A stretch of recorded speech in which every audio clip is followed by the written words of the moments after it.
சீமான இந்த டிவிக்கே கூட்டம் இவ்வளவு வெறுக்க காரணம் என்ன? ஏன் இவ்வளவு வன்மம்? ஒரு மேடையில சீமான் அவர்கள் ஒண்ணு தமிழ் தேசியம் பக்கம் நில்லு, இல்லனா திராவிடம் பக்கம் நில்லு, நடுவுல நின்னா லாரி அடிச்சு செத்து போவேன்னு சொன்னது உங்களுக்கு வலிச்சிடுச்சா? ஏன் அப்படி சொன்னாருன்னு பாக்கணும்ல. கட்சி பேரு தமிழக வெற்றி கழகம், இது தமிழ்நாடு, இங்க வாழுற மக்கள் தமிழ் மக்கள், இவங்களுக்கான அரசியல் தமிழ் தேச அரசியல். இதுல எதுக்கு அழிய போற திராவிடத்தை உள்ள தூக்கிட்டு வரேன்னு சீமான் கேக்குறாரு. இதுல தப்பு என்ன இருக்கு? தப்பு இருக்கு, உன் தலைவனோட கொள்கையில இருக்கு. திராவிடம் பேசுற விஜய் கர்நாடகால இருந்து தண்ணி திறந்து விட மாட்டிக்காங்களே, அதுக்கு பேசிருக்கணும்ல. ஏன் பேசல? நம்மெல்லாம் திராவிடர்கள், தண்ணி திறந்து விடுங்கன்னு சொல்ல வேண்டியது தானே. அவங்களும் திராவிடர்களா இருந்தா தண்ணிய திறந்து விட்டுருப்பாங்களே, ஏன் திறக்கல? அவங்க திராவிடர்களா இல்ல, கன்னடர்களா இருக்காங்க.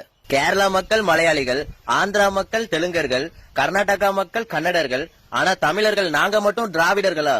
இயற்கையாவே கேள்வி எழும்பும்ல. தமிழ்நாட்டுல இருக்கிறவங்க மட்டும் திராவிடத்தை ஏத்துக்கணுமா?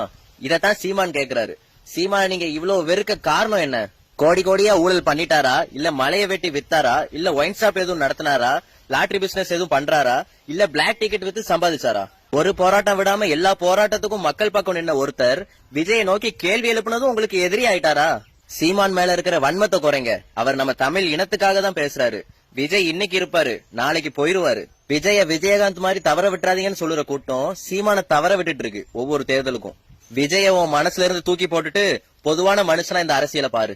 யாரு நல்லவன், யாரு நடிகன், யாரு மக்கள் வாழ்க்கைக்கு நிக்கா, யாரு வெறும் வாக்குக்கு நிக்கா, யாரு மாற்றம், யாரு ஏமாற்றம், யாரு நிலைச்சு நிப்பா, யாரு கரைஞ்சு போவா, 2 சீட்டுக்கு தொண்டர்களை யாரு அடமானம் வைப்பா, யாரு வைக்க மாட்டான்னு பாரு.